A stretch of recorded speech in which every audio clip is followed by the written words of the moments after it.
प्यारे बच्चों, आप सभी का इस ई लर्निंग बायोलॉजी क्लास में स्वागत है। आशा है कि तुम लोग अपने घरों पर कुशलतापूर्वक होंगे और सरकार द्वारा दिए गए निर्देशों के, जो कि आपके स्वास्थ्य के लिए बहुत ही आवश्यक हैं, का पालन कर रहे होंगे। जैसा कि हम लोगों को भी निर्देश मिला है कि हम लोग तुम लोगों की ई क्लासेस चलाएं ताकि तुम लोगों के जो शिक्षा है वो किसी भी प्रकार से बाधित न हो। तो इस क्रम में आज हम अपने कक्षा 12वीं के पहले पाठ जीवों में जनन का प्रारंभ करेंगे।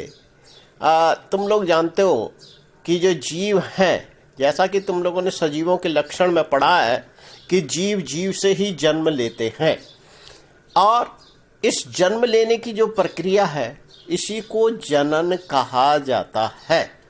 यानी कि हम ये कहेंगे कि जीवों के द्वारा अपनी संतति का विकास करना और अपने जैसे जीवों को जन्म देना ही जनन होता है। तो ये तो है जनन।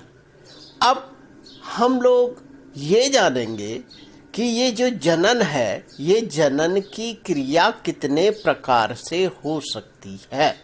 यानी जीवों में जनन के जो प्रकार हैं वो कौन कौन से प्रकार हैं। तो जीवों में जो जनन के प्रकार हैं वो मुख्य रूप से 3 प्रकार हैं, जिनमें पहला प्रकार है कायिक प्रवर्धन, या जिसको हम वेजिटेटिव प्रोपोगेशन कहते हैं। दूसरा प्रकार जो है वह अलैंगिक जनन होता है, या जिसको एसेक्सुअल रिप्रोडक्शन कहा जाता है। इसके बाद तीसरा प्रकार जो है वह सेक्सुअल रिप्रोडक्शन या लैंगिक जनन होता है। कभी कभी तुम देखोगे कि जो अलैंगिक जनन है उस अलैंगिक जनन के भीतर ही कायिक प्रवर्धन को समाहित कर दिया गया है। अर्थात जो कायिक प्रवर्धन है वो भी एक प्रकार से अलैंगिक जनन ही होता है। अगर किसी पुस्तक में तुम्हें इस प्रकार से मिल जाता है तो उसमें तुम लोगों को शंका नहीं करनी है, कंफ्यूज नहीं होना है कि ये तो अलैंगिक जनन के अंतर्गत आता है। तो कायिक प्रवर्धन जो है, इसमें अगर हम कायिक प्रवर्धन की बात करें तो जो कायिक प्रवर्धन है, या जिसको हम वेजिटेटिव प्रोपोगेशन कहते हैं, इसमें सबसे पहले जो शब्द है वो है कायिक। कायिक शब्द हिंदी के काया शब्द से निकला हुआ है, और काया शब्द का अर्थ तुम लोग जानते हो। काया का मतलब होता है देह, शरीर।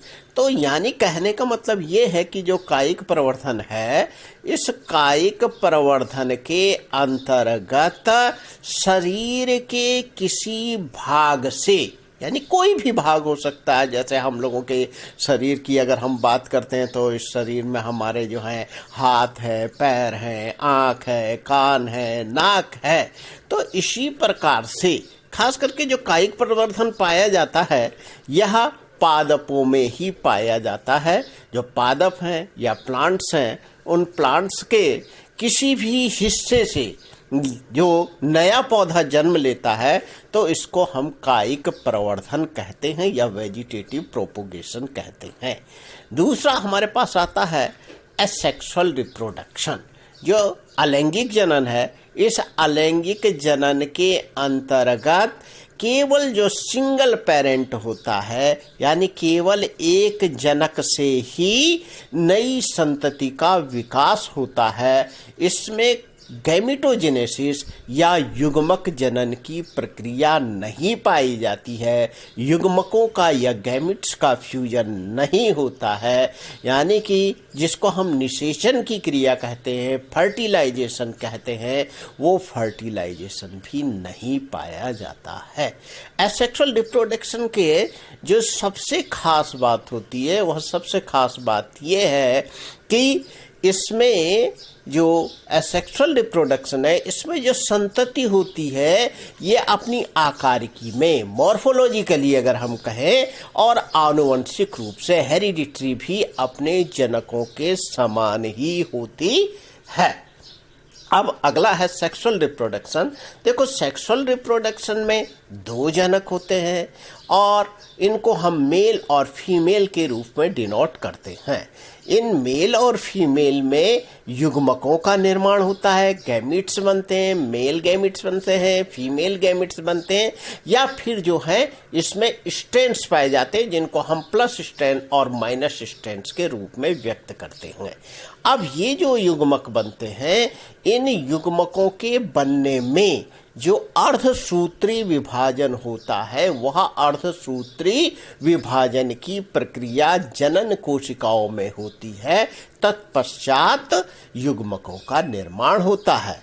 अगले जो इसका स्टेप है वो फर्टिलाइजेशन है, यानी कि इनमें निषेचन की क्रिया होती है। मेल और फीमेल गैमेट्स फ्यूज हो जाते हैं। जब ये फ्यूज हो जाएंगे तो फ्यूज होने के बाद जो जाइगोट का निर्माण होता है, उसमें जो नंबर ऑफ क्रोमोसोम्स होंगे, वो नंबर ऑफ क्रोमोसोम्स गैमेट्स के डबल हो जाएंगे। अर्थात जितने उनके जनक में है, या तो माता में पिता में, यानी बराबर ही होंगे। कोई एक स्पीशीज है तो उसके बराबर हो जाएंगे, और कंडीशन जो गैमेट्स में हैप्लॉइड थी वह इस जाइगोट में डिप्लॉइड हो जाएगी। तो इस प्रकार से तुम समझ गए होंगे कि हमारे पास जो जनन के प्रकार हैं वो 3 प्रकार हैं। नंबर 1, या अगर हम ए कहना चाहें तो वह है कायिक जनन या वेजिटेटिव प्रोपोगेशन। नंबर 2 हमारे पास है अलैंगिक जनन या एसेक्सुअल रिप्रोडक्शन। और नंबर 3 हमारे पास लैंगिक जनन या सेक्सुअल रिप्रोडक्शन। तो इसे थोड़ा तुम लोग देखोगे, और इसके बाद नेक्स्ट वीडियो में मैं तुम लोगों को कायिक जनन या वेजिटेटिव प्रोपोगेशन किस किस प्रकार से होता है उसके बारे में बताऊंगा।